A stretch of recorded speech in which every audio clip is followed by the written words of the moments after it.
I feel like when I left the island, I was like, like you at first you're like, oh, you know what, I'm gone. I don't care. And then you look back and then like I was like seeing all of these things that you were doing and I was like, wait, who the hell is Jonathan? I was like, this dude is just like out here like making films and like bringing and showing the power of like St. Martin history and I was just like, "Oh my god." I'm like, "Where has this dude been all this time?" Like and I was low key gonna ask you everything Ralph asked you on the news behind the news. So I was low key like, you know what?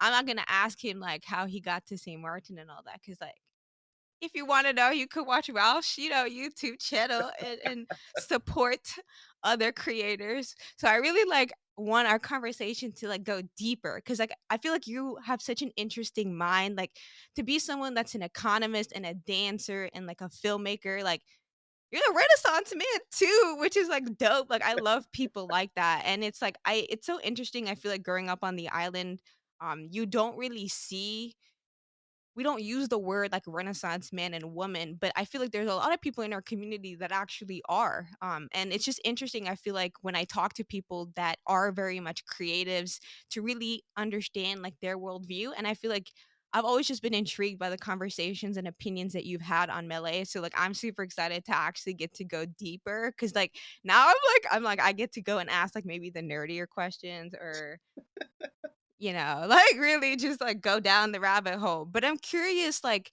how did you build your worldview? Or I'm curious, like, what exactly is your worldview? Wow. Great question. Starting off strong for sure.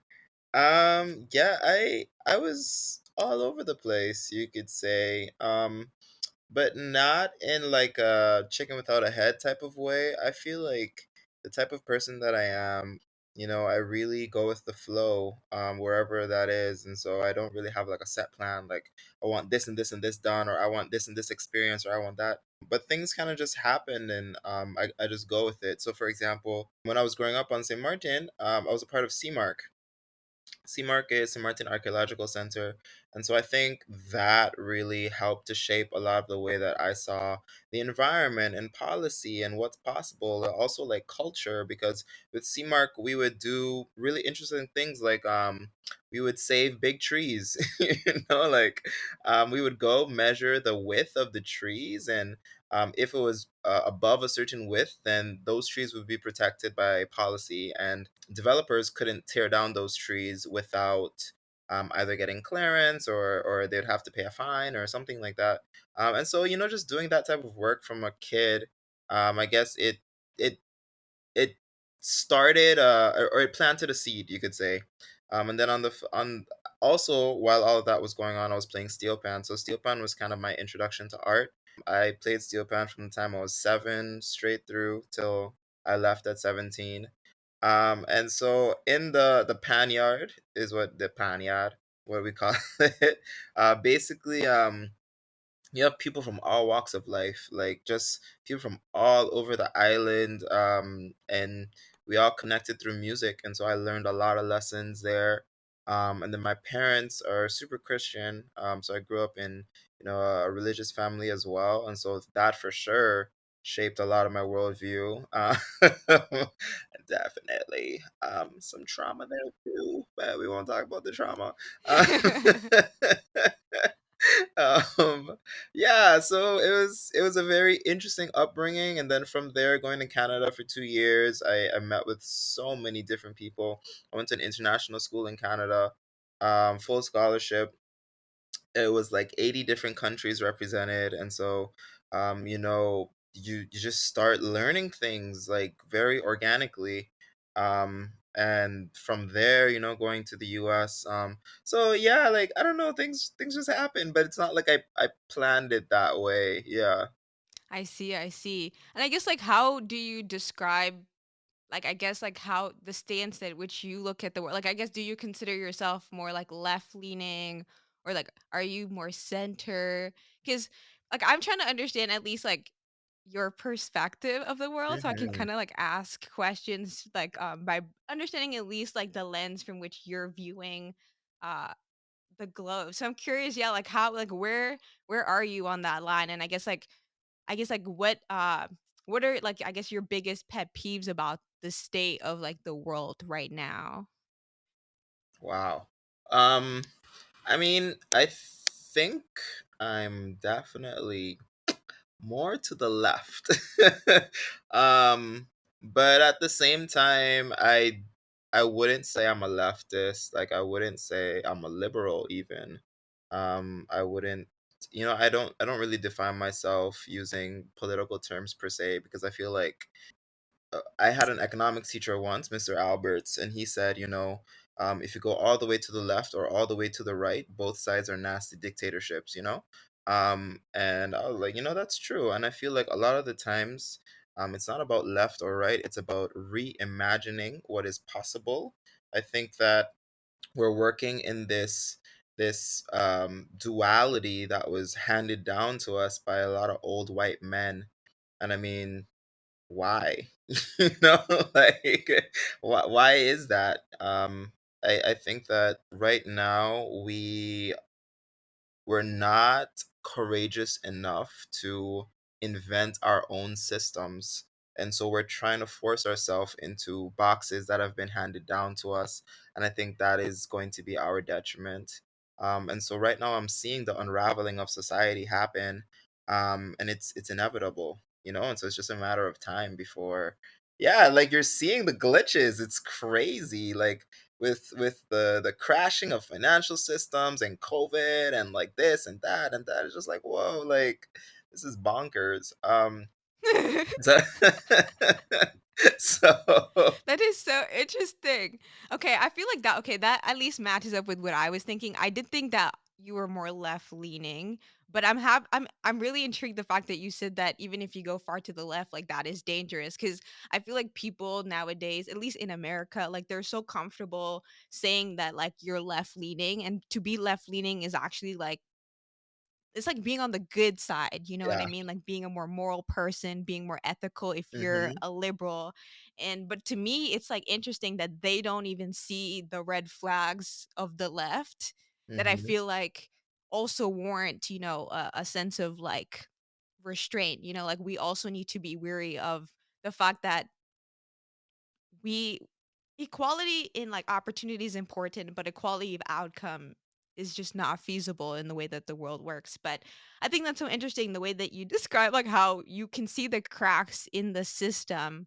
And I do agree that a lot of like global events have shown, at least for the first time, that the system that we have held up in such high regard is maybe not necessarily as resilient as we thought it was. And I think it's interesting because like you and I were born into capitalism. It's not like we were born into a society that, had a different model. And so it's like when you're born, you're kind of like trying to wrap your head around like how are all these people working together and how is this all like working? How does this picture of society like how do all these people fit together on this one planet and share resources and are able to kind of create opportunity without us necessarily having to be concerned about, environmental things that used to kill us back in the day. Mhm. But it's interesting for me. I think capitalism, I think, was like a good attempt at trying to figure out how to allocate resources, but I feel like it's kind of lost. Like it's not it got kind of like manipulated in a sense. And like I feel like what's happened is now we've created a society that's where people are constantly swinging on like this pendulum between pleasure and pain. It's like you work on this hamster wheel and you like go go Mhm. go and then you get your little crack hit of Netflix at the end of the night and then somehow that makes it all worth it. And then Yeah. you like go to sleep and you forget that you were miserable all day up until the point that you got home and took cracked open that beer or took that wine glass or whatever.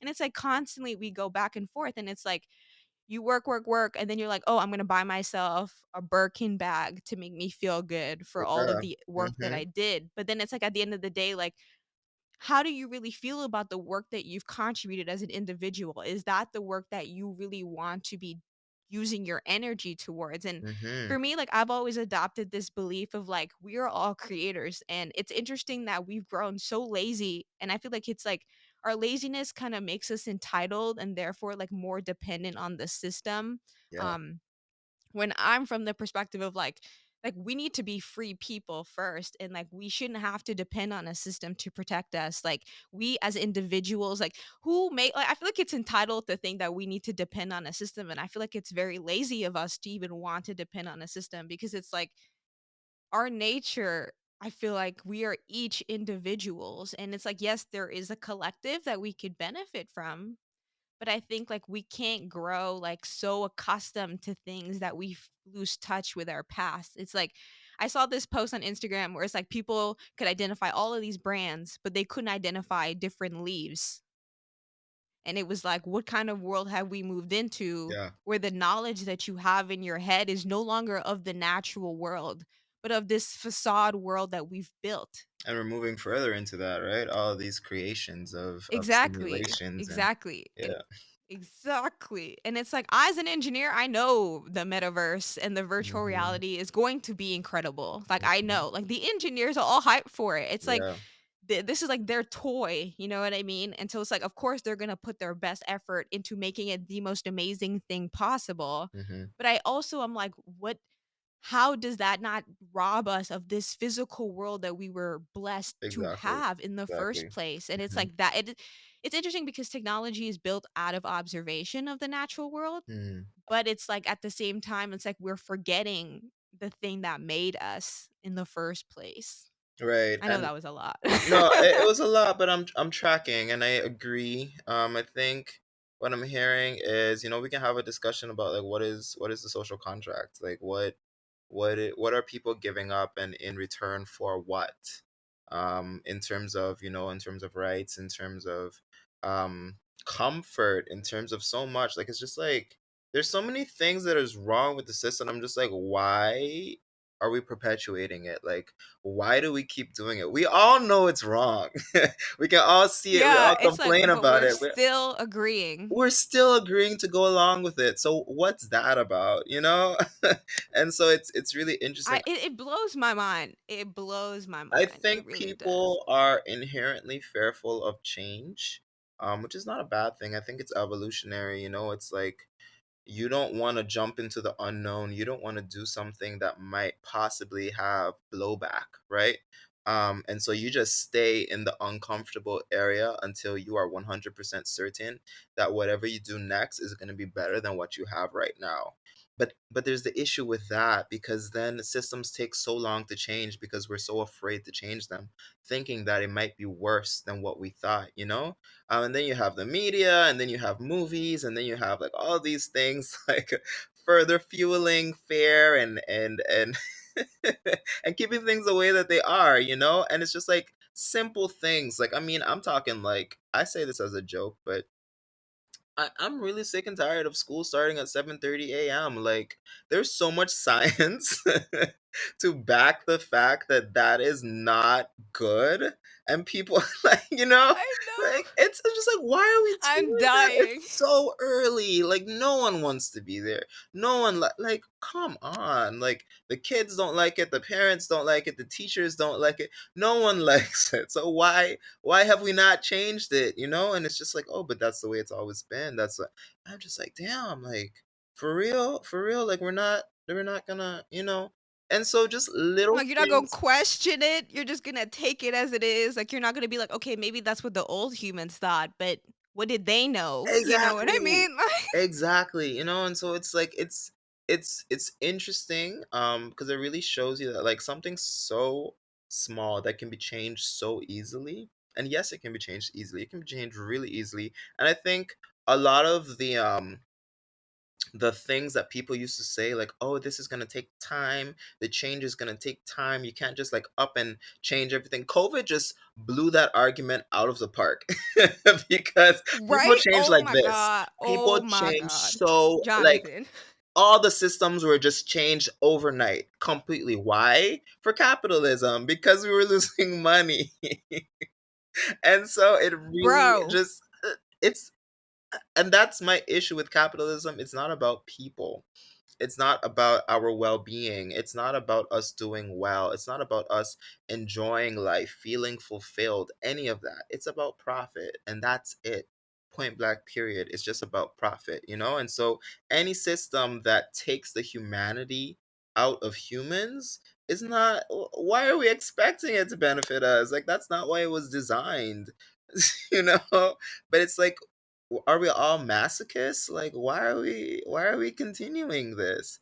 I don't know, but I feel like the minute you criticize capitalism, they're just like, you want to be a communist? You want to be a socialist? Just like, Like, I bam. feel you. It's like you're either capitalist, fascist, or communist. And I'm like, guys, okay, I understand those were the three models that y'all came up with back in the day. But you mean to tell me, with all the knowledge that we have, we can't create another alternative like that Exactly. maybe leverages the best of those different systems, Thank you. but with the perspective of actually putting humanity first. Because like, to me, it's like the reason we're here is because someone made us. Okay, so we're alive. That's Mhm. already a burden. None of us asked to be here. We are here. Why are we making this more difficult for ourselves than it needs to be? Like, I just don't understand. Like, I don't get it coming to either. that fact of COVID, like changing the world. Like, I remember when I was an intern, I was like at Microsoft and I was like talking to one of the like seniors and I was like, why don't we allow people to work remotely? Like, why do we need everybody to live in Washington? Like, it creates more traffic, it puts pressure on the environment in Washington. Like, the people that are locals there don't like it because Hmm. it's like increasing the cost of living, that people that are from there are being pushed out of their homes. Like, how is this beneficial to the state of Washington? And they were like, well, we want all of our engineers here. Understood, right? COVID hit. What did they do? Send all their engineers home. And they still made bajillions of money. Yep. So it's like, Yep. hello. So I Exactly. thought you couldn't do it then, but you're doing it now. You're And doing it's it like you now. could have done it the whole time. The Hmm. thing is that you didn't want to. Like, and it's like that's the thing that annoys me. It's like people come up with all these excuses, but it's like at the end of the day, just admit you don't want to do it Exactly. because you don't want to do it. Like, Ex- why are we lying to each other? Like, I don't understand. And it's like in my speech I was really talking about this idea of like disempowered people, because like you were saying, like I feel like people don't have the courage to stand up for themselves. Like, mhm. I don't know if it's through the indoctrination of education or like just people like destroying their dreams or just like being insecure or whatever it is. Like, people just don't feel like they're capable of creating this world that we all want, but like for some reason are refusing to actually just decide like, hey, I don't want to live like this anymore. Like, I want better for myself. I want better for my world. I want better for my community. And to me, it's like I have always like I feel like as a kid, it was so easy for me to even look at St. Martin and just be like face palm emoji. Yep. You know what I mean? Hmm. Just like, oh my God, like what is this? Like, how are these people so delusional? And when you're a kid though, they just like are like, you're young, you're stupid, you can't say nothing. We just gonna ignore you because you don't have a degree. So what you say really don't matter. But it's like now I got a degree, sis. So what you finna say? What you gonna say when I call out the BS that I've been calling out since I popped out the womb? What is your argument now? But it's like, and it's like low key. I don't know if you watched the Kanye documentary, Not yet. but and I know Kanye, he going through it. But I feel like he was preaching this message of like people stepping into their power, but I felt like he was just saying it and it was tied to ego a little bit, and I think that got lost in the sauce. But Hmm. it was still like this idea of people just like being brave enough and confident enough to be the creators that they were put on this earth to be, Yes. and to stop just being someone's like worker bee, Hmm. and it's like it blows my mind because it's like there's so many people that are so incredibly talented and have passions and curiosities about so many different things, and it's like we're not giving them the opportunity to just be who they were meant to be. Exactly. And it's like now we're ended up in the situation where we have people that are unhappy, miserable, depressed, anxious, overeating because they hate their life so much. Like, and I'm just like, this is so It toxic. Like, is really toxic, and even those people who do have the courage to pursue passions of creation, like, if you're not able to monetize your work, then even that is a problem in itself. I know so many dancers who are not creating the type of work that they want to create because they don't think it's gonna sell. So like even the creators are buying into this nonsense, and it's, again, it's capitalism. It's like you have to make ends meet. You have to be able to put food on the table. You have to be able to afford your rent. You have to be able to live. And so it's like when your very existence is um pr- am I using the right word? It's like controlled by wealth. Exactly, exactly. Like you can't do anything without wealth. Then it makes you make some really messed up choices that go against who you are as a person. And that's I think that's really the issue. You know, it's like we're not letting people just be. And I think we get so the reason I say I'm more of a leftist, well, especially in terms of the US context, because very honestly, like the US leftist is still hella center.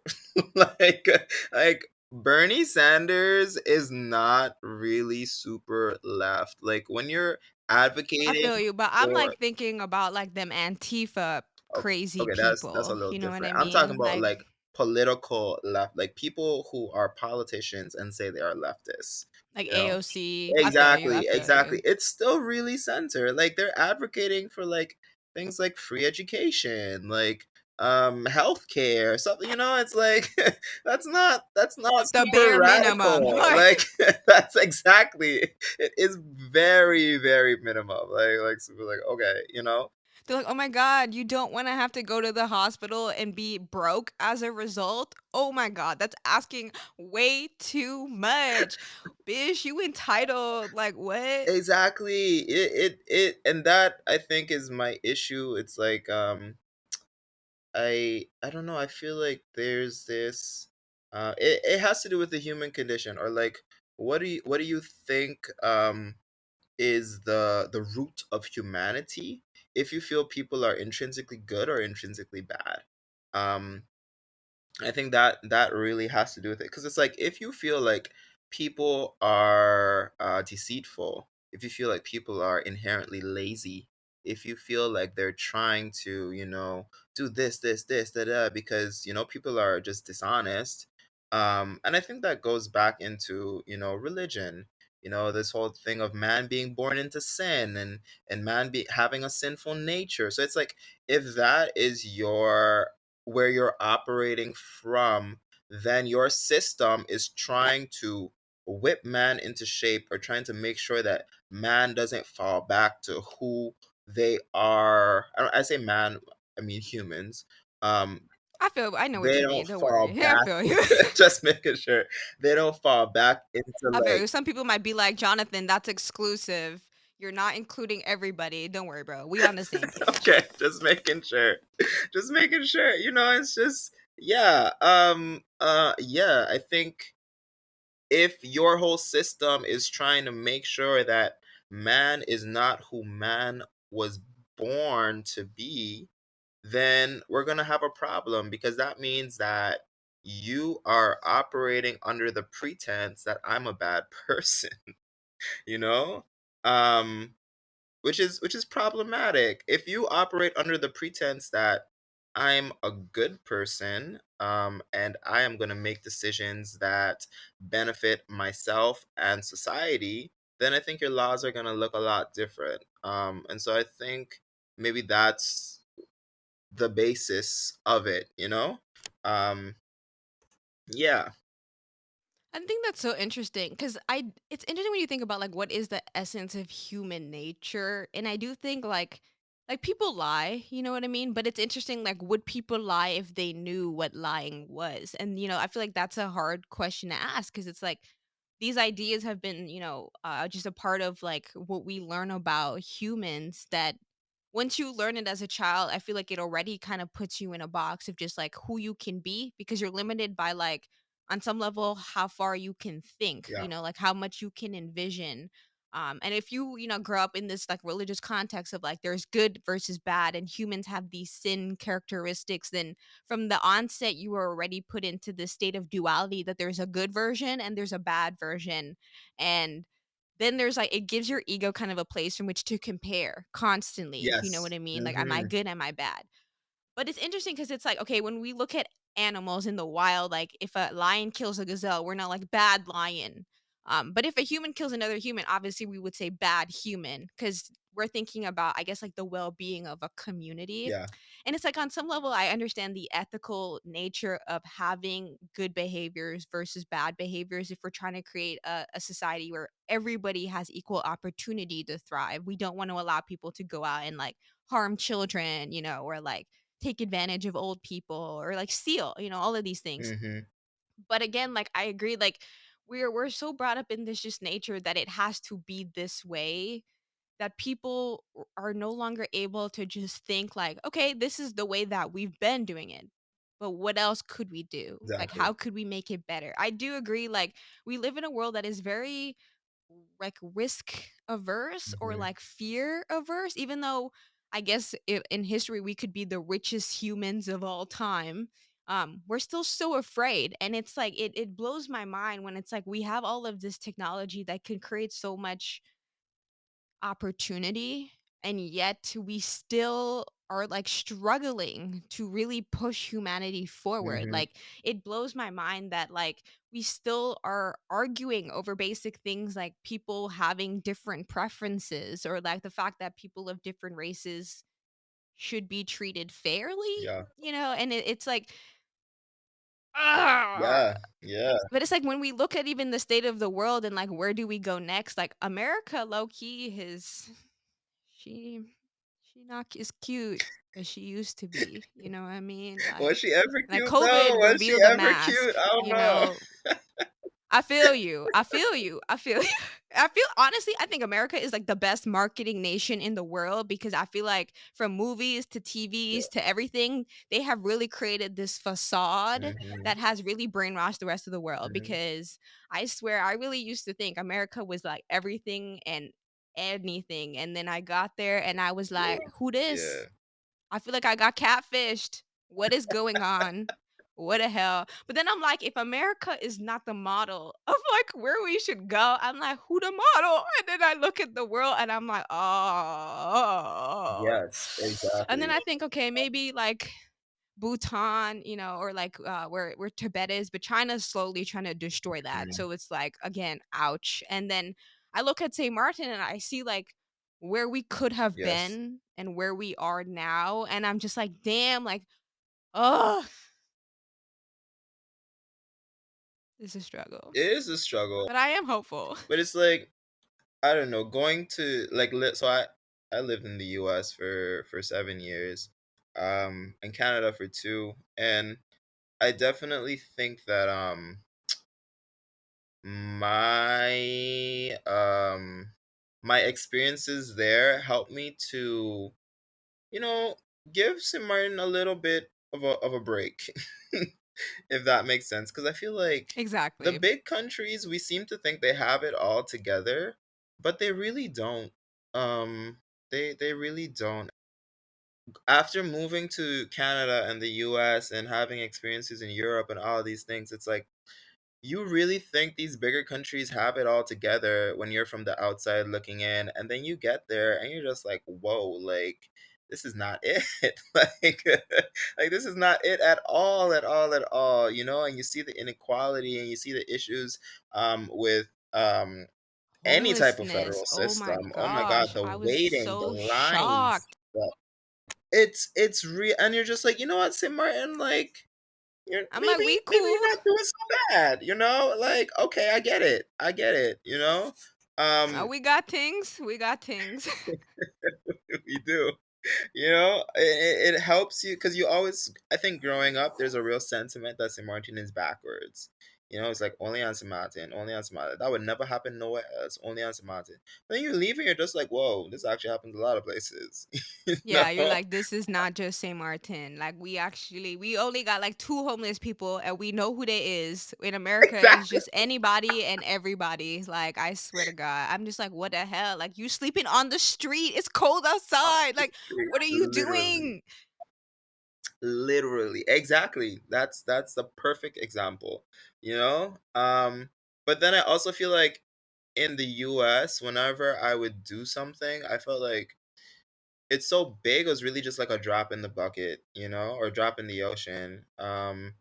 Whereas in St. Martin, if you start something and you build something and you invest over there, it goes so far. And I feel like that's so encouraging because it's like we have so much work to do at home, but the good thing is that it shows and you see results almost instantly, you know?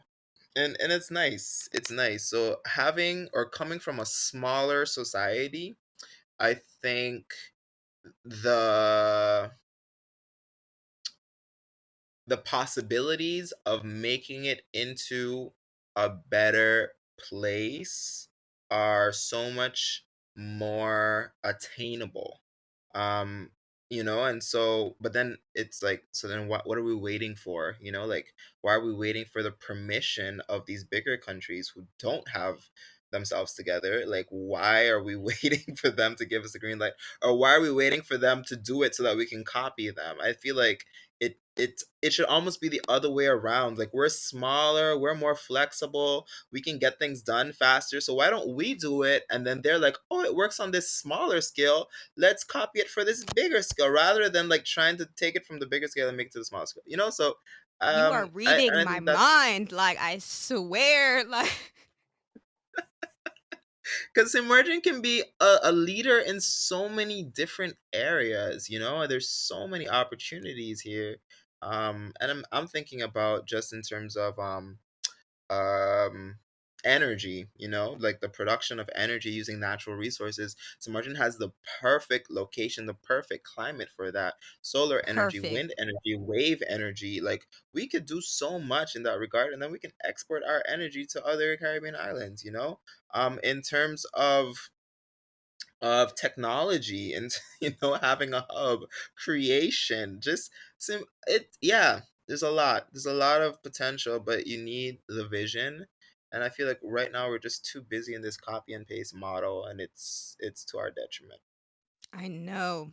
Cuz it's like I understand like yeah, exactly. Like when you're from the outsider looking in, like you believe all the American movies, you think the cities look like that. You really think that Iron Man is out there in the streets, okay? Like just saving Americans, just pew pew. Well, that's Spider-Man, but you get my point. And when you get there, like, yeah, you see like there are so many like holes in their system, like even from healthcare. Like I remember when I went to America to buy birth control and I saw the price and like the attitude of the nurse, I was like, squeeze me? Like what? Like how Crazy. much?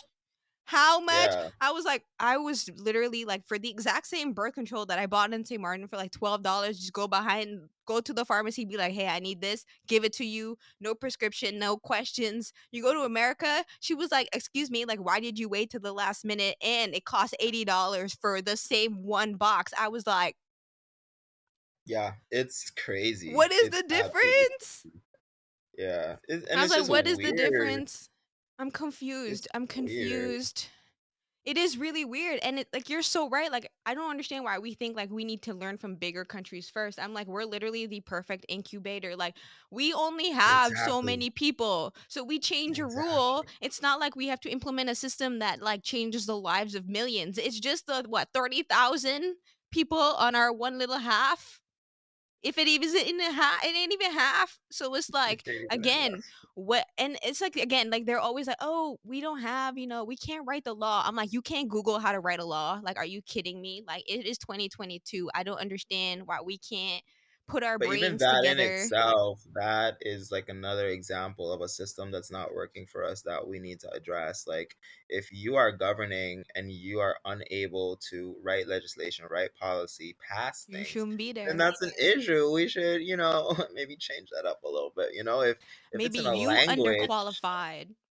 the majority of the population doesn't speak, like, maybe that's an You should issue. change the Maybe law. that's yeah. And so again, like, we're operating in these systems that were not made for our benefit. But then the other issue is when we start debating about these systems and arguing about these systems, we're trying to replace them with equally bad systems. So, like, let's think outside of the box. Let's really think outside of the box. And I think that is a huge issue here, because it's like, oh yeah, like, we don't want this, but let's put this instead. I'm just like, oh, but do we really want that though? Like, maybe not. And let's, call a spade a spade. If we're talking about independence, what is independence? What is it actually? I mean, I think, on paper, independence sounds great. It Sounds sounds like amazing. communism, it's that utopia, and then you get there and you realize it's a dystopia. And I think that we have examples to look at, and I'm really thinking, it's like, how many, if we become an independent island, how many of our decisions are really going to be our own? Because I mean, even though we're independent, we're still operating within this global structure, and so it's like Mhm. we really still can't move without the permission of somebody. If it's not the Netherlands, then it's the US. If it's not the US, then it's France. If it's not France, then it's this. So it's just like we're still a tiny island nation, even though we're independent. Um, and a lot of the things that we say we want to do when we become independent, we can already do it right now.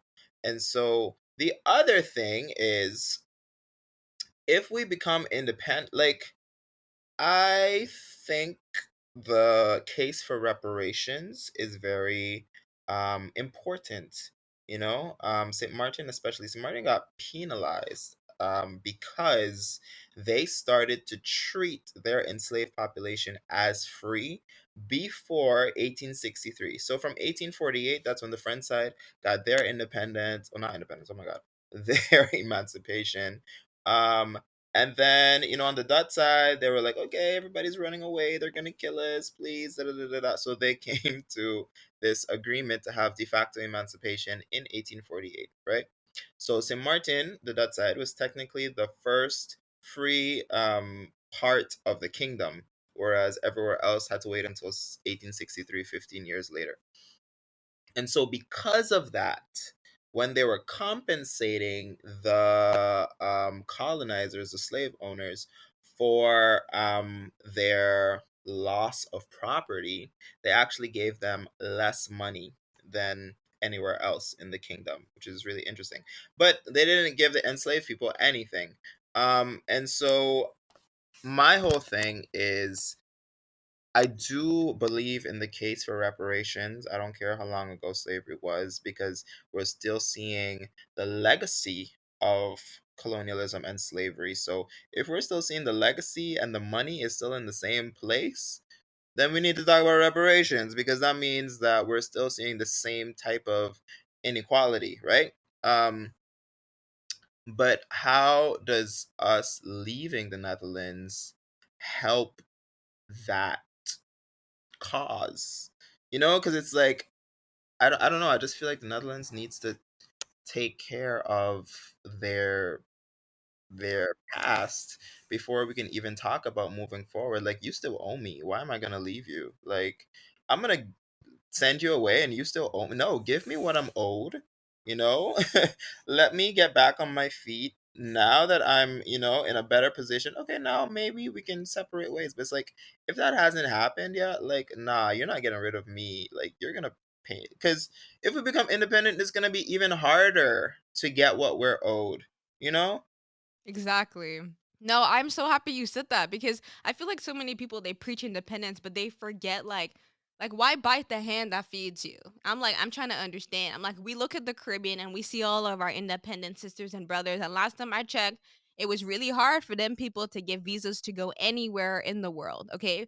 Why are we trying to put ourselves in that kind of situation when we have literally like one of the best passports you could have in the world? Like I don't understand why we trying to make life more difficult and isolate ourselves even further, like you said, when we do operate in this global economy. I think very much that the Dutch maybe 100% have like neglected their responsibility to facilitate the growth of the island. Like we can agree, if you just look at the history, the Dutch have never really cared what happened to St. Martin. They were just like, yeah, we conquered them a long time ago, we don't know why, but I guess we're stuck with them, so we just gonna leave them be, and hopefully they don't nag us too much. Like I feel like that's pretty much our like relationship with the Dutch. But I think it's ridiculous that our leaders like make the Dutch seem like they're the bad guy when I feel like on some level, at least they're trying to have some sort of accountability, at least within like the corruption of our own government. Because like you said, like if we're independent with the same corrupt leaders, now they're just gonna rob the people and have nobody to be accountable to. And to me, like that is my biggest concern because they've been doing it for all of these years. At least the Dutch can supersede and say like, what are you doing? Like this is not okay. But if you make us independent and you still have the same kind of corruption, the same kind of lack of integrity, lack of accountability, we're not going to get anywhere. We're just going to completely dig ourselves in a hole and then have absolutely no one to point the finger to because guess what? You removed all the boogeymen that you said were the boogeyman and it turned out it was you. You know what I mean? Like We it's do. not actually them. I mean that's fair. I While I think I pretty much agree with what you're saying. I also want to make sure that we're not holding our own politicians to a higher standard than other places, because I do think like the same corruption that the Dutch is trying to weed out in St. Martin, they have themselves, and so there is kind of like this condescending nature of like, oh, you guys are not able to govern yourselves, you guys are not able to do this, like, look, we gave you, you've had since 10 10 10. What have you done since 10 10 10? Blah blah blah blah blah blah blah blah blah, right?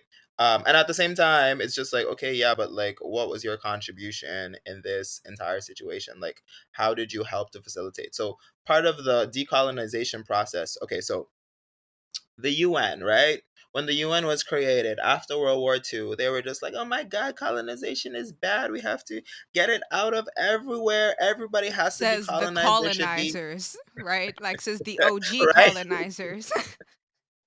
Right? They were like, okay, we want no more colonies. By whatever year, there should be no more colonies. And so all the colonizers were like, oh shit. And so they, in turn, the Netherlands, they were just like, okay, like, actually, you guys are not colonies anymore. Now you're the Netherlands Antilles. Like, you're your own Woo autonomous woo! country. We changed the Woo-hoo. label.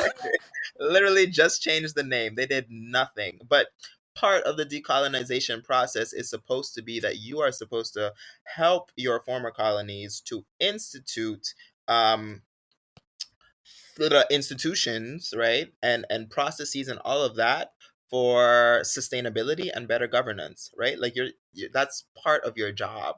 You don't just like push people off and just be like, okay, go be independent. Like, no, like you have to say, okay, first we have to get this thing in place, then we have to get this thing in place, then we have to get this thing in place. The Netherlands did none of that. They did absolutely, all they did was try to disguise the fact that they had colonies, right? Then the Netherlands Antilles broke up, right? And now they're again trying to disguise the fact that they have colonies by calling us an autonomous country within the Kingdom of the Netherlands. And nobody knows what that actually means. Country St. Martin. Why are we saying country St. Martin?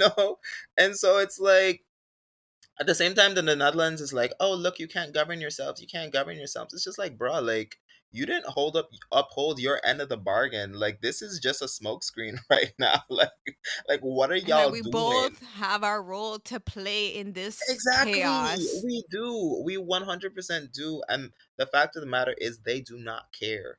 They do not care, and they do not want us to become self governing. They don't want that. They want it exactly how it is right now. So, what they're trying to do is they're trying to be like, yeah, but like, look, y'all got corruption. Oh, look, y'all got this. And do we have that? Yeah, we do. We do have it. And that's the thing. It's like, it's nuance. It's not that the Netherlands are good and we are bad, or that we are good and they are bad. Yo, there's bad everywhere. There's a lot of bad across the board.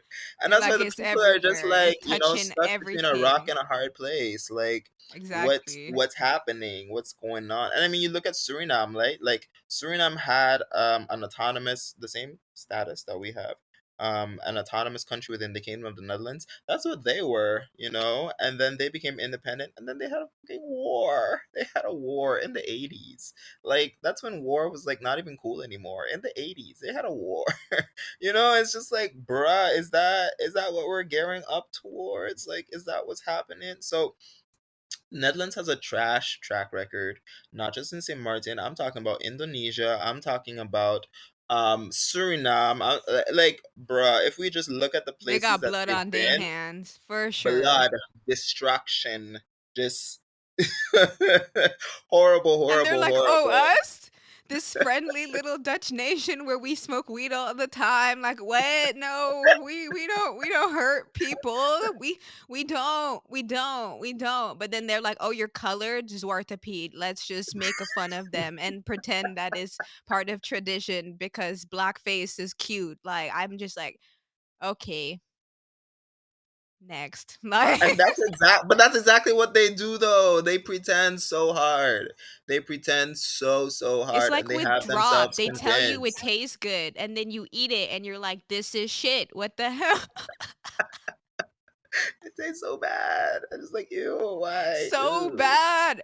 So bad. And they're like, "Oh my god, it tastes so good." I'm like, "You're lying. You're a psychopath. That is what you are You because can't there's no possibly way. like this. You can't possibly." I'm like, there's no way." Which is why, I mean, just to, bring that all back, it's just like, it's not a matter of being like St. Martin needs to be independent from the Netherlands, or the Netherlands needs to do this, or St. Martin did it. It's about reimagining the whole system, man. Like, it's just, it's not it. This is not it. Yeah. I feel. Hopefully, I think we will get there. But I'm curious, like on the road to getting there, I feel like is a shift in like the mentality of St. Martiners, which I feel like a lot of people would say is just like ignorant. We have a lot of ignorance, which is like I think one of the sad things about St. Martin, even though like we are the friendly island for whatever reason. It's interesting that like we have so much ignorance, in our community. And I wonder sometimes if like that's because of the fact that we are so diverse, that there are so many different types of people and they bring with them their generalizations of different groups. And interestingly enough, like we are also one of the islands that, got indoctrinated with Christianity when the nuns came and tried to brainwash a people out of their belief systems because they felt like they were savages that needed to be civilized. And a huge part of our, culture on St. Martin is heavily Christian based, or even like I know in like Dr. Guadalupe's paper, he talks about like this meta Christian language that we use in our day to day. But in so like I think still breeds a lot of ignorance that I think goes undiscussed, and as a result like has traumatized a lot of people, especially like, if you are a immigrant to St. Martin, if you are not necessarily heterosexual.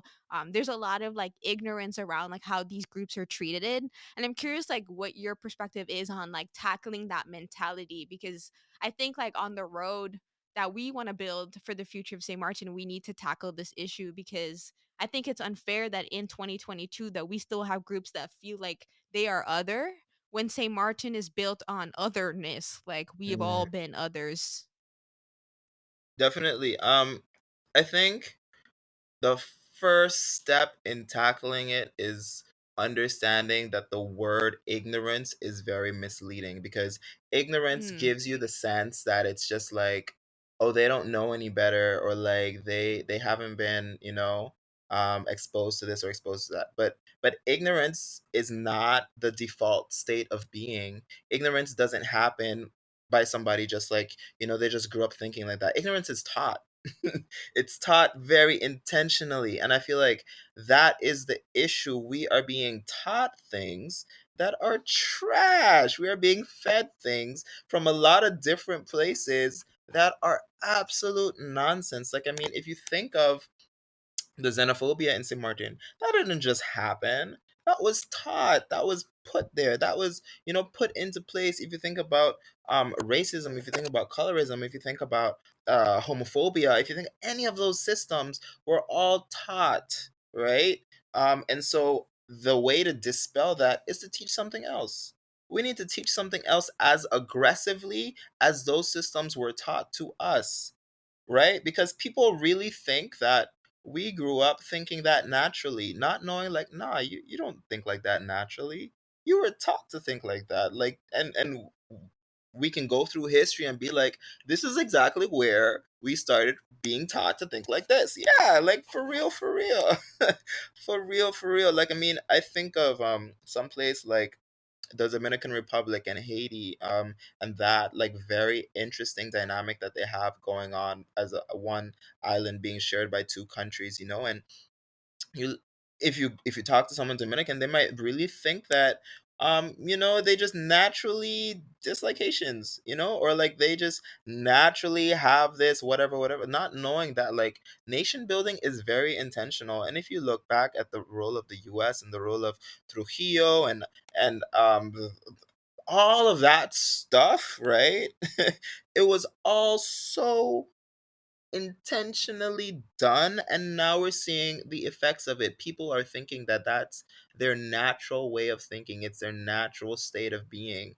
Yeah, and I think we really need to delve into that, because we're failing our kids, we're failing our society, we're failing everybody. And as you said, it's just like there's a lot of it, there's a lot of misinformation, there's a lot of ignorance, you know. But it's like, and it is ignorance, but I feel like when we say ignorance, it always seems as if it's just the way people think and not something that they were taught to think. I definitely think it's interesting that, like, in St. Martin, especially, we still have these Christian board schools that force non-Christians to go to church as part of like curriculum. Like, it blew my mind, like, that my cousin, who's a Hindu, was forced to go to church more so than me as an actual Methodist. Like, I was just like, this is, I'm like, you know, you're not converting him, right? I'm like, what is the point of this like forced theology that's just forced on kids? Don't understand. It's hard for me to wrap my head And I mean, around. and that is, you know, it's remnants of colonialism at the end of the day. And we really need to get into that, because I mean, on one hand, it's like, yes, a lot of the islands especially received education through Christian foundations, you know. And I mean, there is a certain type of philanthropy associated with that, you know. Like, kids would go to school because they get educated, yes, but they would also get like free meals, and they would get, you know, to meet people, and it was a social scene, and it was a this and it was a that. And it's just like, yes. And but then there's like the downside of it, where it's just like the erasure of belief systems, the demonizing of other types of belief systems, you know, whether it's Asian belief systems, African belief systems, like, and the way that Christianity really tried to dominate that conversation and create a monopoly on belief and morality. Morality being a big one, because that's where a lot of the ignorance comes in, right? That's yeah, because we try to say that this is It's more moral than this, or justified. this. Yeah. Exactly, exactly. And so yeah, we really need to delve into that history, because it's like, on the one hand, it's like great that you guys are doing all this stuff for free and kids can go to school for free and da da da da, they're getting a great education. But on the other hand, it's like, at what expense, you know? And does it have to be like that? Um yeah, I mean, I work for St. Dominic. I'm a teacher there. Um, and they don't make the teachers convert or profess to be Catholics or whatever, but you know, on the application, they definitely give preference to students who identify as Catholic. You know, like that's a thing. They literally will say, okay, this kid is Catholic, he will get, I mean, at the end of the day, it's about grades. It's about who has the grades to go there, you know? But on the application form, it is like a box that you check, like this person is Catholic, this person Are is you not. Christian? Have you believed our book over the other Literally, books? you Come, know. come, join the cult. And I mean, they're not just them, but like I guess the rationale behind that is like, you know, we're a Christian school, so if you choose to come to this school, then you know we're gonna expect you to do this, because we're not the only school, so you could easily just go to a non-Christian school, you know. I guess that's the But it's rationale, like but all schools are conservative. Like even the private schools are conservative because like at LU, don't get me wrong, like we had like one or two kids that were clear like more openly, about their sexual prep or sexual orientation. But if you even then like you could tell like the administration felt some type of way, you know what I mean? And that doesn't like make you feel more comfortable to figure out who you are as a person when you know these people whose job it is to educate you are literally judging you and thinking that you're like beneath them. You know what I mean? Like No, Toxic. definitely, definitely, 100%. And I mean, schools are the reflection of the broader society, you know, and so it's like the stuff playing out in the school, the classroom, it's exactly what's happening in Parliament, you know, and so yeah, yeah, so I get it, and a lot of these kids are just regurgitating stuff that they heard outside. You know, so when you're dealing with kids, it's important to know that they're not even their own person right now. They're just like reflections of things that they've absorbed. And then later on in life, they decide, like, okay, do I like this reflection or do I want to be something else? And sometimes they just stay with what they absorbed, you know, and that, I guess that's the issue. But yeah, it's like our school systems are, I don't want to say trash. I feel like that's very harsh. Right. But we have a long way to go. We do have a long way to go, just in terms of the way that we conduct classes. Not even just the way we conduct classes. I'm a teacher. I'm not trying to shit on teachers right now. Um, I am trying to shit on the system. You know, it's just like the system in which we're made to teach. Because I mean, at the end of the day, the teachers are teaching. You know, I mean, in LU, it's like, you know, your kids have to write the SATs. So as much as you might want to take them outside to give them a lesson about trees, that's not going to come on the SATs, and you're going to lose your job because your kids are going to fail I the mean, standardized that's why I tests never learned St. Martin history straight up. It was because it because was it not wasn't relevant for me to get into exactly. college. Like I didn't care. I was like, nah, nah, nah. Let me take that calc, please. Exactly, exactly. And I mean, in other schools, it's the same. Like, we have CXC exams. CXC is a Caribbean system, but it's not from St. Martin. And, you know, CXC, sometimes I feel like they don't even know St. Martin is an island. Like, we don't, there's nothing about St. Martin on the I'm telling syllabus. you, the British colonies look at us like we just the runt of the Caribbean. They're like, ugh, the Dutch colony, ugh, ugh. They don't know how to deal with us. They don't, and I mean, it's not just the Dutch. They don't know how to deal with the Spanish colonies. They don't know how to deal with the French colonies. It's just like, oh, you don't speak English? Like, okay, hi, you Like the know? British did not conquer you. Oh, Can't oh, relate. Can't relate. But it's yeah. it's interesting because I think, like, different Caribbean islands, we we are so similar, but in some ways so different, you know? So I'm on the board of Safe SXM. So Safe SXM is the organization for queer representation on the island. And so we Which is had a amazing because I don't remember there ever being one, at least when I was a it kindred. was there, So but that is awesome. Was it? yeah. See, I was too ashamed. I could never. Like, I would have been like, no, no, not me. uh, they've been around. When did they start? Did they start in 2007? I don't know. Maybe I made that up. Um, they've been around for a minute. I mean, you know, sometimes they're more visible than others. They had members come, members leave. It's difficult having a small organization that's volunteer based on the island. But we were in a meeting the other day, and we were meeting with representatives from other Caribbean islands, and it's just really different. Like, the position that St. Martin has in relation to other islands, and I mean, part of it is our proximity to Europe, you know?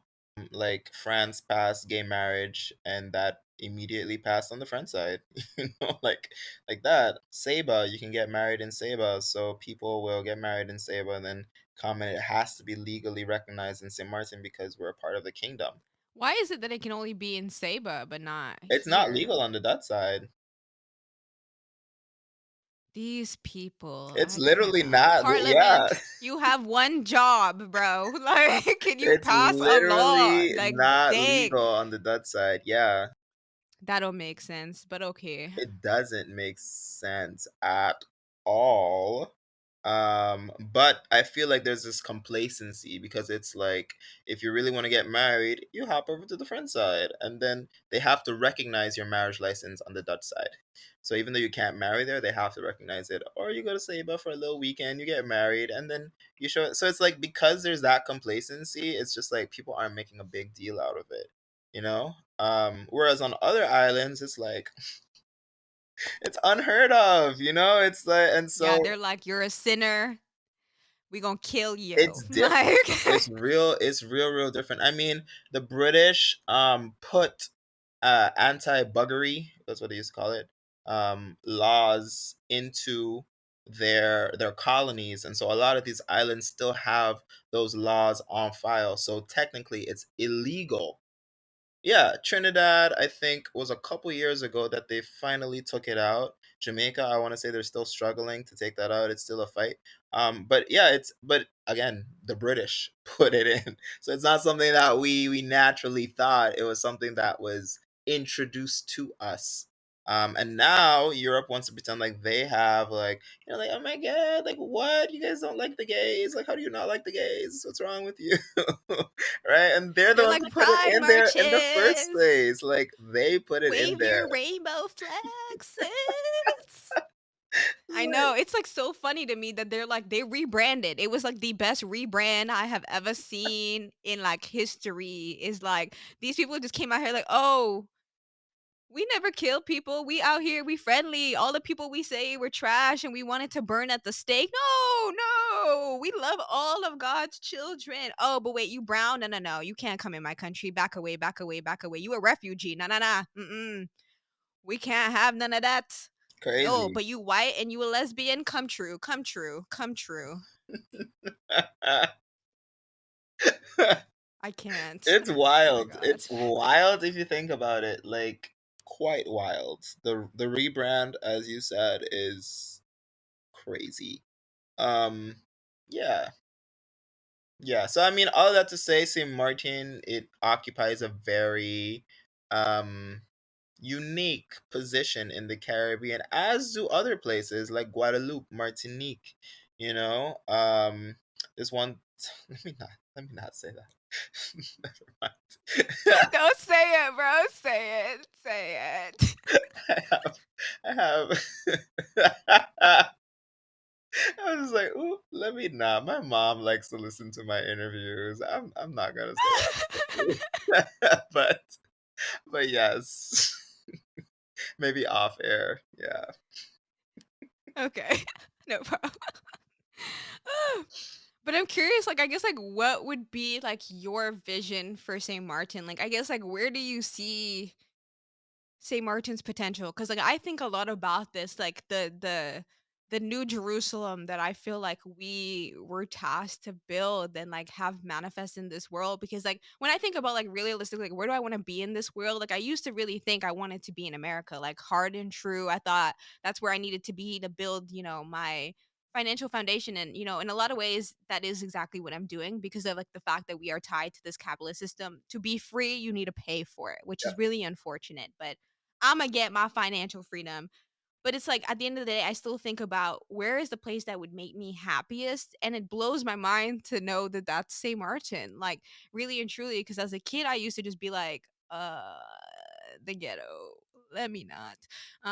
But, like, looking at it now, I'm like, "Holy shit, like, this place is phenomenal." Like, it is I'm like, "I am so blessed to be born here." Like, I'm so proud to have been born there. I'm so proud to have had my life there that I'm like, that is the place that I wanna see thrive so much. And I think about, like, just, like, I like, when I think about the like, that my vision of Saint Martin, I, like, see people just, like, singing and, like, being able to create in the streets. And, like, Hmm. we have, like, engineers that build products that are selling all around the world, and we, like, have consultants that work with companies all across the globe, and our people are able to thrive no matter where they are. And, like, we are self-sustaining, like, we grow our own food. We If it comes to, like, producing our own proteins, we have arrangements to get, like, the best protein for our people, not this mass produced toxic tralala Yeah. that come from God knows where, with God knows what in it. I just, like, I see an education system where our people truly feel empowered to understand, like, their purpose in this world, and not just grow up to feel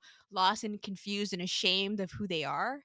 But I'm curious, like, what is your vision for St. Martin? Like, I guess, like, where would you like to see us be? Awesome. That is a super valid question, and one that I think that everyone from the island needs to be asking themselves, because we need to imagine our way forward, and we can't do that without vision. We can't do that without knowing what it is we're trying to achieve. Um, and everybody's answer is going to be different, like what you just said about engineers. That's beautiful, and you're an engineer, and so it's like you know how to get that system in place, or to contribute to that system, what it's supposed to look like, all of that stuff. And it's like, if everybody can use all of their different passions and all of their different knowledge and experiences to contribute to the ideal type of St. Martin that we want to see, then we'll actually get there. But it's just like, government don't got no vision. They don't. And so I've become very disillusioned with the system, with government systems. And so I really operate on I don't know if the private industry is the right word, or the private sector is the right word. But just not out of government systems, you could say. Community, I feel you. Community, Like there we go. community-based things. I Yes. feel you. That is it. And so right now I am working towards getting my master's in dance movement therapy. And so I really want to help to create art that is both healing for people watching it and people doing it. So, kind of like this new artistic practice that helps our people to heal, because I feel like there's a lot of trauma, but I also feel like that people don't like to talk about it. Like, talking is really hard, but dancing is really easy in St. Martin. And I think that that's why people love carnival so much. It's really that it's therapy, it's therapeutic. It's really just like shaking out all of the issues. But I think that maybe it's not always done in the healthiest way. So it's like people see the therapeutic use of dance, but then it's like it stops there. Like the processing, the actual healing that can come from it, maybe we don't follow through with that. And so I really want to help to bring a new type of therapy to the island. And I mean, everything that you just said, I want to see that for St. Martin too. I want to see us valuing people. I want to see us upholding artists. I want to see us paying homage to the people who came before us. We got some OGs up in here. Like, St. Martin has some dope ass pioneers, some dope ass artists, some dope ass people that have, you know, done a lot of amazing stuff. Like, we are standing on their shoulders right now. And so just really honing into that knowledge, I think, is so important. I want to see more environmental awareness. I think that we need to build with nature and not against nature. I think that the fact that we have a hurricane season 6 months out of the year every year, and we're still so fearful of hurricanes, I think that's ridiculous. That's the perfect example to show that we are not building systems that work for us. Like, we know we can get a hurricane. We know. So why are we not putting systems into place? Why are we not building? Why is our infrastructure so They're like, fragile? "Continue with the zinc roof. Crazy. It's Continue." It's it's like, absolutely crazy. Like, we know hurricanes, and honestly, hurricanes don't need to be scary things. They don't. They've existed since forever. So they were scary things for the colonizers because they didn't know about them. But we've been here. Like, why don't we change the way that we do things? Why don't we adapt with nature? Look at the trees. The trees come back every time there's a hurricane. Why? Because it doesn't phase them. It doesn't. They just get their leaves stripped off and then they come back. they Boom. like, "Ooh, it's rain. Imma get fed today, sis. The ocean gonna get churned up. The fishies gonna get some new nutrients." The environment is like, Literally, "Yes, literally. sis, this is a facial. Get this human gluck off of me." Hurricanes can be opportunities for energy. I mean, how much energy is in a hurricane? Like, we can use that to store so much, like, think outside of the box. It's like, think outside the exactly, exactly, exactly. And it's what annoy you know what annoys me? Is like, you know how many science fairs we've had where kids would be like, "Oh, we could use this to, energize this, and we could take advantage of our tides," and government would be like, "Oh, yeah, yeah." Give you first place and not even take it seriously. They'll be Not like, at "Okay, all. next. And I I think got that my pictures for Facebook. I'm that's good to go." really my issue with St. Martin, because I feel like one thing that I really like about St. Martin is how accessible our leaders are. Leaders are so accessible. Like I've met people on so many different You got them on instances. speed dial, you know. Literally, like I know them, they know me. Like it's not like I feel like in the US, like one because the country's so big, but also like leaders have this celebrity status and you just don't see them. Like you never bump heads with your leaders ever. Like you just see them on TV, so they become like this far away figure. Whereas on St. Martin, it's like they do. You see them in the supermarket. I see Sarah working out by Nia like every other day. You see them in the sweats. You see them, and they're just normal people. And that's nice. Yeah, exactly. But then on the flip side, it's like just because they know you and they see you doesn't mean that they're going to listen to you. And so it's just like I've had people listen to my ideas so many times, and they'll always pat you on the back and say, keep doing good for St. Martin. But it's like I'm like, yo, y'all could actually do something, man. Y'all could do something. Do something. Like you just gonna hear me talk or you Right? actually gonna do? Like Like y'all have the power. Y'all have the power. Y'all can do something. It's just like, dang. Like, can we start to implement? Can we start to change? Can we start to Yeah, so I don't know. I think that's why I'm not waiting on them anymore. It's just like, all right, like I feel you. we just gotta do it. We just gotta do it. Cause that's the other thing in St. Martin. There's no regulation. So if you wanna come, you just wanna start some shit, you just start some shit. Nobody gonna stop you. So just go. That's literally what I be thinking. That's what I'm like, okay, so what if we change the laws and we made it all English and we kicked out all the Dutch judges and we appoint our own judges? What the Dutch finna do? They're not They gonna gonna know. come here from all the way across from Europe to discipline us? What they gonna do? They gonna send the Coast Guard to arrest us, like, and put us where? In Point Blanche? But Like, let's be real. Like, I'm like, what are they gonna do? Like, we could literally decide we're just gonna change our laws, follow our own laws, and not care. And what are the Dutch gonna do? Nothing. They can't do anything. They don't even care. So it's like I don't understand. Like, what is this game? It's like a lie. They're like, oh, we can't change, and I'm like, but you can. but you You can. can change. You just don't want to change, but Exactly. you can. Stop Exactly. lying. We can. We can do so much, we can do so much, and I feel like I don't know. I just wish I had money. That's what Yeah. I'm trying to build. Yeah, That's for it. That's real. literally Cause why I stay over here in America, even though I'm like, every time I'm just like, can I just go home, bro? I just want to go home.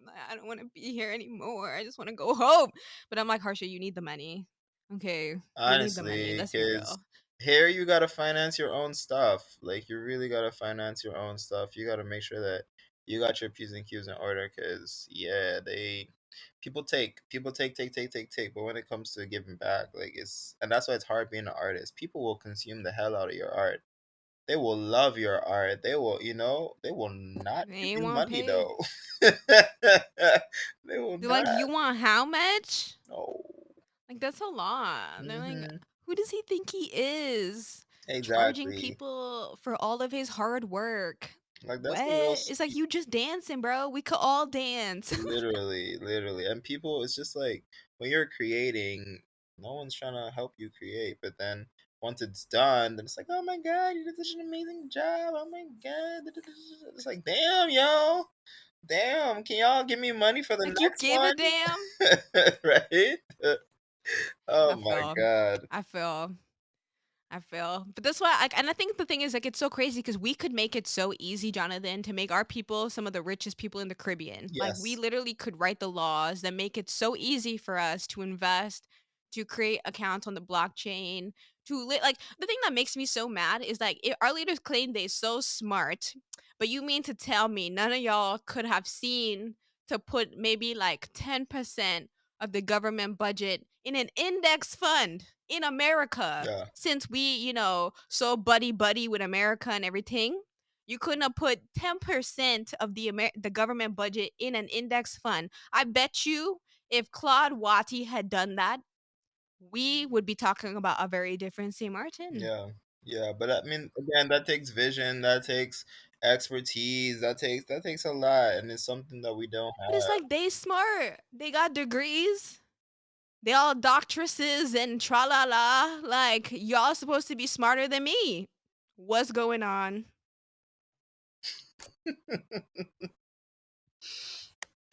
I'm only 23. What do I know? Right? I'm like, y'all supposed to know. You running a country. You should know. And the fact that they don't know, I'm just like, bruh, then why are you here? I'm like, why are you fighting for this job so much? Like, retire. It was so funny because, like, in the event when they were like, oh, what advice would you give to like our leaders to connect with the youth or like to help bridge the gap? I was like, they should retire. They should retire and create space for new people. If you Exactly. want to connect with the youth, that's what you need to do. Retire. Exactly. I feel like Plain and it's just simple. becoming an echo chamber. It's literally an echo chamber. Like there's no new ideas coming in. There's no yeah. Yeah. And it's a problem. It's a huge problem. It's a problem. But I have faith. I I have do have faith faith too. because of people like you, honestly. Like seeing your passion for St. Martin and like your commitment to like sharing the truth about our history like has been so empowering to me. So like literally like me even starting this podcast was largely because I was inspired by Mèlé and Say Less Sis. I was like, "Oh crap, like I could do this too." I was like, "Oh." I was like, "Yes, sis, we finna do this." But yeah, like it has been so empowering for me to like have you just share who you are and like share what you're passionate about. And like I want you to know, like I'm so grateful for the work that you guys do because as a St. Martiner abroad, like I really and truly never understood what was so special about our island. Like Mhm. because growing up on the island, like at LU, they don't teach St. Martin history. Like, and I had no one that ever told me that any of it mattered. I didn't know who our heroes were. So for me, like I grew up idolizing everywhere else because Mhm. there was nobody in my own community to idolize, or to look up to, or to be like, oh wait, like I actually come from people that wanted to build a great nation, and it's not, just how it is today. And I think like there's so many other young people that I'm sure like are equally moved by the content that you make. And I think like that's what really makes me optimistic about the future because I'm so excited to just hurry up and build my wealth in America so that I can come home and work with you guys. Like I'm just trying to build my little, little nest egg so that I don't have to be broke, so that when I come to the island, like like I don't have to be bound or burdened by the fact of like our economic limitations, Yeah. because I have my nest egg that can sustain me. So then when I want to give to the island, like I can really give all of myself, to my country to build it to the way that I know it can be. Because like people think like America only works with American, like nah, America's great because it works with like other countries, you Mhm. know what I mean? And like I think we as an island need to recognize like it's about building partnerships with other countries. We cannot do it alone. Like, and I think we'll get there because like you, Carla, Ralph, Steffi, like I'm trying to think of other names. Like all of those amazing people that are like fighting, to have a voice, whether it be, Ludmilla Duncan or Melissa Gums. Like there are people out there that I think are actually trying to build this St. Martin. And so I feel like these boomers just gotta retire, bro. I'm just like over it. Like y'all need to sit down, relax, enjoy the island. Like y'all did what you could do. We appreciate you because you tried. But sis, it's time. Okay, it's time. It's time. It's time. um I mean, I will say that we created Melee for that specific purpose. It's just like there's a lot of information that we were not getting growing up, that as adults it's just like, whoa, like why don't I know this, or what is this about, or what is this, or what is that? Because St. Martin is such a weird place. Like there's so much stuff that we just take at face value, or we're just like, oh yeah, that's normal, but it's not really normal, it's like the more you travel, the more you're like, yo, St. Martin is crazy. Like there's a lot of stuff that goes on that island, and it's just like what? Like this is like that, or this is like that. Like the easiest example that I always give is like we have three currencies in rotation at any given time, and I'm just like, that is really not normal. People are literally just It's not. Like walking it's around not. doing It's exchange not. rates in their head all the time. I'm like, in the shop, like, oh shit, is this in guilders or is this in dollars? Like, oh, it's this. You know? And it's just like, whoa, what is happening? And so yeah, we really just wanted more conversation, one to educate ourselves, but also to just be like, yo, like for y'all people who want to know more about St. Martin, like here's the info, it's there, like so at least you can do with it what you want, but it's there. So I'm really happy that was your experience with Mèlé, because that was the exact purpose that it was created, and I don't doubt again that our leaders, some of them, hopefully most of them, have St. Martin's best interests at heart. I definitely don't doubt that, but I also think it takes a certain amount of courage to envision something that you have never seen before in your life. It's also scary as hell, because it's just like it's really hard to What convince if? a people to do something that has not been proven to work, and it's just like, how are you gonna convince people to to do that? Because some amount of people gonna be like, no, like some amount of people not I mean, easy. like, but what she say? She Exactly. want build a database in the ocean? Nah, nah, nah, nah, nah. That sound it, like it, it's not easy to convince people of the unknown, and so I mean, I understand why leaders choose to play it safe and all of that stuff, but I mean, if we really want things to change, like, start small, start by changing the time we start school, right? Maybe that. Also, all of that traffic that has happened in South Reward and St. Peter's, for what? Come on. How long we have to go through that headache before we realize that that's not it. that's why my mom moved me from over there because she was like, I Exactly. The cannot. traffic is I cannot. ridiculous, She's and, like, I we just cannot. take it as gospel. We just take it as normal. Like, oh yeah, it's because all the schools are. They're like, this is the school So run. we already made the Let's mistake. put all the schools for all the children That was the on one first mistake. street.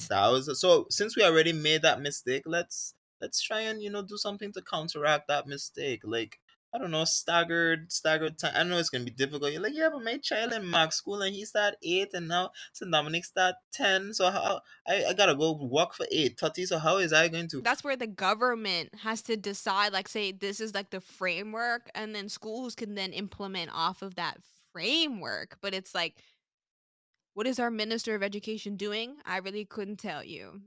Like, I'd empower you. I'm just trying to figure out where are all the St. Martiners abroad. I'm like, where did y'all go? Like, can you fill out my survey so I can find you?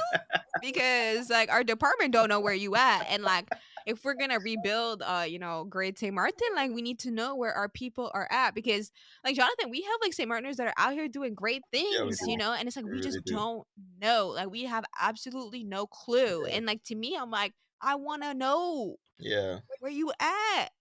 Tell me. Literally, Find literally, literally. And yeah, I do think we need to do a better job, and to our leaders, like, I I mean, there's this Caribbean saying. What does it say? It says, um, "New brooms sweep clean, but old brooms know the corners," right? And I think it's true. It's like, I think the issue is a lot. The issue is everybody feels they know better, and it's just like, I think there is a certain knowledge that comes with lived experience, um from older St. Martin folks that we need to listen to, yeah. we need to pay attention to. They've seen St. Martin go through different waves. For example, I'll give you an example of that. I was listening to Marcel Gums speak one time, and that's Melissa Gums's dad, and he was talking about how Venezuela was one of the first countries to help empower St. Martin's tourism industry, because they used to have an airline and they had direct flights to St. Martin. So because of that, it helped to fund or fuel our tourism boom in, I want to say, like the 70s or the 80s or something like that. And so he said this if you remember, like a couple years ago with the all of the crisis happening in Venezuela, a lot of Venezuelan refugees going all over the world, St. Martin included. And there was a lot of anti-Venezuelan sentiment.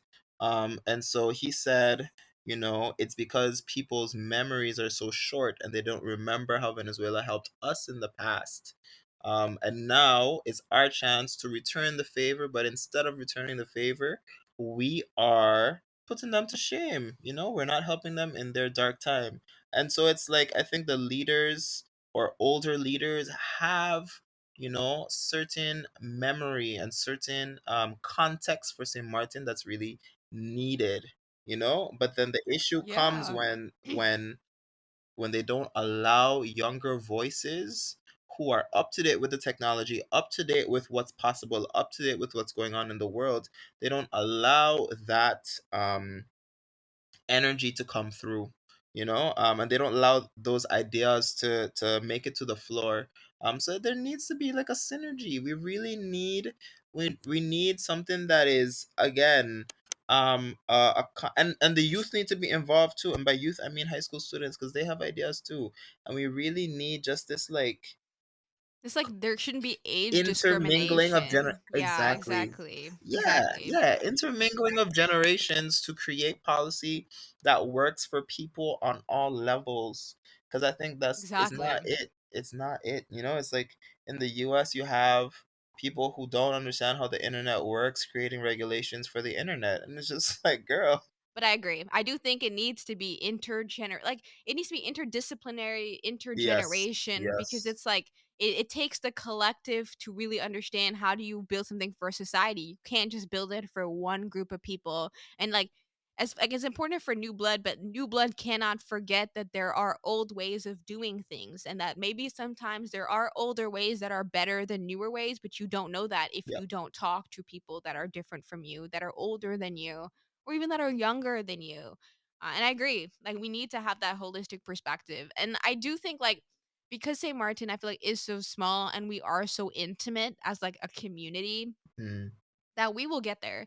And I feel like when we have more like conferences and debates with just within our community, whether they be driven by Mèlé or We Talking or even the Chatterbox or whomever or UNICEF, St. Martin, like to have those conversations so that we can share the vision so that more people feel empowered to share their take on the vision as well. And then ideally we create space and are actually, whether it be from like just people who have the will to work on it because they know it's worth it, or government finally decides, you know what, we do need to admit that we've been holding our country back.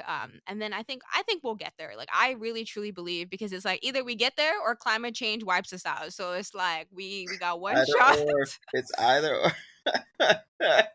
But I mean, I also want to say, like, good on you. Like, good on you for not waiting to return to start something like this. Because I just feel like the world is globalized, and you don't need to physically be on the island to help build the island, to help contribute to the island, And so, this what you're doing is exactly in line with that. And also passion is contagious, and the more that you see like young St. Martiners um reaching out and giving back and building things and doing things, that's why I came back too. Like, I saw, what was this podcast, they stopped it now, but they used to do a web series, um Let Her Finish. I think that's what it was called, Let Her Finish. And I was like, yo, these discussions are dope. Very, very interesting. I still think they have some episodes up. They haven't recorded in a while, but I was like, wow, like this is what we're talking about on the island. Like, okay, I could get into this. And so that was part of the reason where I was just like, okay, maybe I can see myself back there. Because when I left, I was like, ooh, I don't know if I'm gonna go back. Like I don't know about that. I don't know about that. Like what? I feel you. Yeah, I feel because you. like you don't want to have to sacrifice parts of yourself to live somewhere. And it's like if I can't be myself fully, then I don't want to be there, because that's me killing myself to fit into something. So it's like you go abroad and you become who you are, and then it's just like, what? Like I have to now change Go myself. back in the box. Exactly. It's like I don't want to do that. But that that web series really was just like, yo, like, interesting, interesting. Okay, okay. And so yeah, and so it's just like the more stuff like this is happening, the more conversations, the more energy being put out there, the more I think I really think things are changing. I really do think things are changing. I think we're Me hitting too. a I point. see it. I see I it. see it My too. only regret, I swear, is that nobody told me to do this in high school. Like I would have already had started this thing, started a whole YouTube. Like I'm so irritated that I didn't start a YouTube channel in high school because I know for a fact that's some gold content right there. Like my class, like, oh my god, them people are a unique bunch of kindred, and we would have lit the internet up. I know that for a fact. And so I'm just so irritated that nobody had the vision to share with us, to inspire us to have these avenues. But hey, better late than never, you know Yeah, what they better late than say. never. So And we're doing it for the next generation, you know? It's like they're hopping on exactly, yeah, exactly. And like I feel like even just in the act of creation, like you are documenting history because then people can still go back and listen to and understand like what was it like to live there during this time and like what were the exactly. things that they were talking about, like what were the things that were important to them. And then even from that you can make decisions like, oh, old St. Martin, or okay, when we are then old, this is assuming in the future, like they were concerned about X, Y, and Z, and like look how far we've come, or like look at what we still have to do. And so I feel like that's why I think like I want so many more people to do it because I'm like, guys, like you're all so amazing and you all have so much that you can share. Like just even from the way that you talk, like Mhm. I want a podcast that's straight up St. Martin English. Mhm. You know what I mean? From like the beginning straight to the end. Cause I'm like, we don't have that. Like we don't Mhm. have that anywhere. And the world needs to see it because they just think we're all Jamaicans. And I'm like, guys, stop. But how can folks like stay in touch with you and like learn about all the amazing productions that you put on, or like go on a tour with you and ting, or like learn about like the new Mèlé episodes when they drop and all that? Well, my social media platform of choice is mainly Instagram, so that's what I try to keep updated the most. My Instagram handle is AYMAGOH. I'm a go. And it stands for a young man after God's own heart. Um, so you can look me up there, and then Beautiful. from there I have links to all the other things like Mèlé and my tour page and all of that stuff. Um, yeah, yeah, and I mean, yeah, yeah, creation. You know, new things coming, old things coming, revisiting old things, and just a lot of stuff, a lot of movement happening. Yeah, when it comes to art, I'm very go with the flow, you know, because you can't force creation. Like you need to create when when you create, you know. It's like you can't like I'm gonna make this now, you know. So yeah, otherwise it's like I don't know, with creating, I think for me, whenever I look back at my old work, I can always tell whether I was operating from a point of ego or from a point of listening. And when it's ego, it's always cringe. It's always cringe. I can't watch the stuff that I created just like without really being inspired or tapping into source, you know? Whereas when I am really like in tune with myself and the universe, and I feel like I'm being spoken to, and just that stuff, every time I rewatch it I get something new. You know, it's like just like, oh yes, like, oh wow, this is that and this is that and then da da da da da da. So it's really interesting to experience art in that way, because I feel like for me that's always the most fulfilling art, the art that's just like you just feel like a vessel, and then after it's out then you start to understand what you created.